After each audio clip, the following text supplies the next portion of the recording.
Assalamualaikum warahmatullahi wabarakatuh. Berikut adalah tutorial untuk mengerjakan tugas akhir mahasiswa mata kuliah Bahasa Indonesia Prodi Kesmas Fikes UHAMKA. Yang pertama, tugas individu. Tugas individu sesuai janji saya, kamu harus membuat esai. Cukup soft copy saja, tidak usah di print out. Sistematika, judul esai pakai logo formal. Saya sudah berikan contohnya waktu awal perkuliahan. Kemudian gunakan warna cover kelas yang sudah disepakati. Jadi kalau misalnya kelasnya sudah sepakat merah, semua covernya merah. Kalau biru, semua covernya biru. Prakata boleh, kata pengantar boleh. Tapi karena kamu kuliah dengan saya, pakailah prakata. Di dalamnya ada 5 unsur, bisa 5 paragraf, bisa 4 paragraf. Yang pertama, ucapan syukur kita kepada Allah. Yang kedua, tujuan dikaitkan dengan tugas sebagai salah satu syarat lulus mata kuliah Bahasa Indonesia. Ucapan terima kasih kepada dosen pengampu. Mohon maaf karena esai kamu belum sempurna dan minta kritik dan saran. Kemudian daftar isi, kerangka karangan. Sudah diajarkan kerangka karangan. Buatlah kerangka karangan sesuai dengan judul yang sudah di ACC. Kemudian buat kerangka karangannya apa yang akan kamu bahas.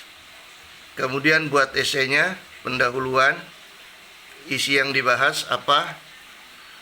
Nah, kita sudah belajar kutipan, materi sudah saya kirim juga. Ini ada contoh kutipan langsung misalnya. Kalau kutipan langsung, ini tulisan kita, tiba-tiba kita mengutip, cukup kamu tulis Denhas 2020.17. Artinya Denhas bukunya tahun 2020, kemudian halamannya halaman 17. Karena kutipan langsung pakai tanda kutip atau tanda petik ya. Tuh, 1, 2, cukup 3 halaman. 3 halaman, 3 baris. Selanjutnya kalau kamu mau ngutipnya di awal, maka contohnya seperti ini. Paham ya? Nah. Kita lanjut. Pak, bagaimana kalau di pendahuluan tidak pakai kutipan? Boleh, di pembahasan. Sama saja. Ini tulisan kita, ini kutipannya. Lebih baik pakai kutipan tidak langsung. Kita nulis saja. Kita tidak tahu kamu ngutip di mana, tapi sebagai seorang yang intelektual, di akhir tulisan kamu harus kamu beri tanda titik dan beri tanda sitasi.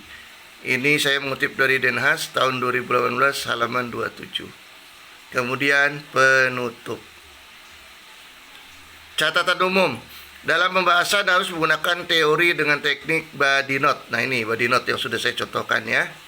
Catatan samping atau catatan yang ada di tulisan kita. Boleh di atas, boleh di bawah. Nah, ini yang di atas. Nah, ini contohnya yang di atas ini, di awal. Ini yang di tengah. Dan ini contoh yang di akhir. Nah, ini yang di akhir. Paham ya? Catatan umum. Teori disesuaikan dengan judul yang ditulis. Iyalah, jadi ke teorinya apa harus sama dengan judulnya. Isi. Yang dimaksud adalah pendahuluan, pembahasan, dan penutup. Jumlah kata 1.500 sampai 2.000 kata. Jadi boleh 1.500, boleh 2.000 kata. Dihitung dari pendahuluan, pembahasan, dan penutup. Prakata, kerangka karangan tidak dihitung. Spasi 1,5. Huruf Times New Roman atau Arial 12, margin 4433, kertas A4, posisi justify, rata kanan, rata kiri. Terakhir daftar pustaka, ya, pakai daftar pustaka. Tidak ada esai yang tidak pakai daftar pustaka. Karena kamu menulis mengambil tulisan orang lain, mensitasi. Sekarang tugas kelompok. Tugas kelompok PowerPoint aja dulu minggu depan. Makalah belakangan. PowerPoint saja. Formatnya sama, cover judul formal, prakata, dan daftar isi. Bab 1 pendahuluan, latar belakang, masalah, tujuan, dan manfaat. Apa itu latar belakang? Latar belakang adalah kenapa kamu mengangkat judul itu. Ada apa? Ada persoalan apa dengan latar belakang tadi? Ada persoalan dengan apa dengan judul yang kamu angkat tadi? Pasti intinya adalah masih banyak kesalahan yang dilakukan oleh orang dalam menulis kata dalam bahasa Indonesia. Masalahnya sama, kesalahan bentuk apa saja yang terdapat dalam bla bla bla. Nah, judulnya nanti kan di bawah ada. Misalnya kesalahan berbahasa apa saja yang terdapat dalam iklan. Nah, tujuan untuk memberikan pemahaman kepada masyarakat tentang bentuk-bentuk kesalahan yang terdapat dalam iklan, dalam brosur, dalam billboard. Manfaatnya agar masyarakat tahu dan di kemudian hari pembuat iklan, membuat billboard tidak membuat masalah lagi. Kajian teori. Kajian teori, pengertian analisis, pengertian kesalahan berbahasa, pengertian karya ilmiah, dan pengertian objek yang diteliti. Misalnya pengertian iklan, pengertian brosur, pengertian billboard. Paham ya?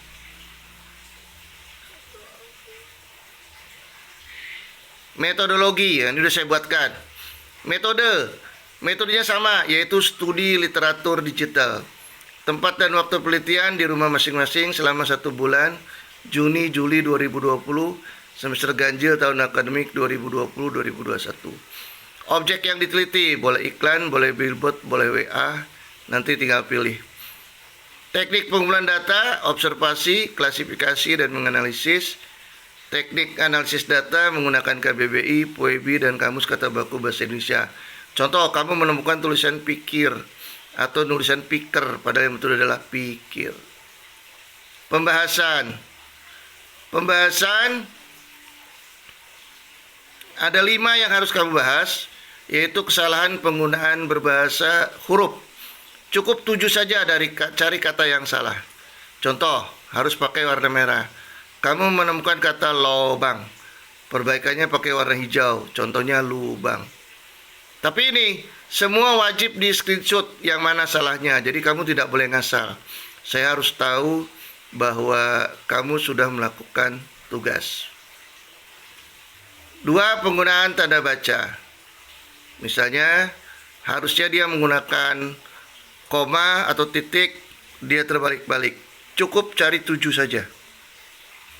Sama, di screenshot di mana salahnya. 3. Bentuk kata. Kesalahan penggunaan imbuhan atau gabungan kata, 5 saja. Misalnya kesalahan tulisannya di bawah kacamata atau mikirin. Perbaikannya di bawah kacamata atau memikirkan. Sama, di screenshot, jadi saya bisa tahu salahnya. D. Penggunaan kalimat efektif. Cukup 3 saja. Contoh, sangat banyak sekali orang yang tetap tidak masker di tempat umum. Tidak pakai masker. Perbaikannya, banyak sekali orang yang tetap tidak pakai masker di tempat umum, kata pakainya hilang. Atau sangat banyak orang yang tetap tidak memakai masker di tempat umum. Ya, pakainya kehilangan. Sama, di screenshot. Struktur kalimat, 3 kalimat saja. Kesalahan, tangan dicuci sampai bersih pakai sabun minimal 20 detik. Perbaikannya, cuci tangan pakai sabun sampai bersih minimal 20 detik. Terus penutup, daftar pustaka, bibliografi penulis, pakai foto dan nama. Karena nggak pernah ketemu, jadi fotonya dikirim aja ke koordinator, lalu ntar disusun. Misalnya DNHAS, fotonya ini, namanya di bawah. Agung, fotonya di sini, namanya di bawah. Dwi, fotonya di sini. Kalau ada 5 orang dalam satu kelompok, ya 5. Biar saya tahu. Jika ada yang tidak kerja, laporkan saja koordinator ya. Karena kalau satu tidak kerja, hancur ini. Catatan, jika kesalahan tadi tidak ditemukan di satu objek, atau iklan atau billboard, boleh ditambah iklan lainnya di billboard lainnya. Jadi billboardnya misalnya nggak ketemu 1, ya cari 2. Nggak ketemu 2, cari 3. Pilihan judul, silakan diundi. Satu judul untuk dua kelompok. Analisis kesalahan berbahasa pada billboard tentang kesehatan. Analisis kesalahan berbahasa pada iklan tentang kesehatan. Analisis kesalahan berbahasa pada brosur tentang kesehatan. Dan analisis kesalahan berbahasa pada artikel tentang kesehatan. Semua ada di digital. Ya, kamu literasi billboard tentang kesehatan banyak, apalagi tentang COVID banyak. Tapi masih banyak yang salah nulis. Pak, bagaimana kalau tidak ketemu tentang kesehatan? Boleh yang lain, boleh pemilu, boleh pengumuman, boleh. Yang penting kamu kerja. Laporkan dalam bentuk PowerPoint minggu depan. Jadi minggu depan nggak usah pakai makalah, PowerPoint saja. PowerPoint lebih ringkas, cukup latar belakangnya kamu tulis apa. Kemudian pengertiannya nggak usah kajian teorinya cukup dituliskan saja. Saya meneliti, mengkaji tentang analisis tentang kesalahan berbahasa, tentang karya ilmiah, tentang billboard misalnya. Nanti yang lengkapnya pada saat makalah itu nanti. Pokoknya besok PowerPoint aja dulu. Presentasi pertemuan ke-13 kelompok 1 dan 4, pertemuan ke-14 kelompok 5 dan 8. Nah, pengumpulan tugas baru pertemuan ke-15. Tugas dilakukan oleh pengurus kelas. Contoh, individu. Buat folder esai setiap mahasiswa, PDF dan Word. Contoh, folder besar esai mahasiswa, kelas 2C, semester 2. Di dalam folder ada nama tiap mahasiswa. Nah, ini. Misalnya Hasan, Denhas, ini semua. Di dalam foldernya ini yang besar yang ini. Nah, di dalam ini ada misalnya ada 28, maka ada 28 saya temukan. Kemudian untuk yang kelompok. Nah, kelompok 1 makalah dan PowerPoint, makalah dan PowerPoint. Ini dikumpul di pertemuan ke-15. Minggu depan cukup PowerPoint saja. Nah, contohnya nih folder tugas kelompok kelas 2A semester 2. Di dalam folder ini nanti saya buka ada kelompok 1, ada makalah dan PowerPoint. Simpan di dalam USB. Karena lagi COVID mungkin nggak sempat ketemu USB, ya nanti dalam Google Drive saja kayak kemarin. Nah, itulah tutorial untuk melaksanakan pekerjaan sampai akhir perkuliahan nanti. Sekali lagi minggu depan cukup PowerPoint-nya saja. Sekarang tinggal diundi yang kelompok. Ya, ada 4 saja, ada billboard, ada iklan, ada brosur, ada artikel. Satu judul untuk 2 kelompok. Jadi nanti ada kelompok 1 sampai kelompok 5 dapat nomor 3 tidak masalah. Ya. Terima kasih. Kalau masih ada yang belum jelas silakan tanya ke saya. Assalamualaikum warahmatullahi wabarakatuh.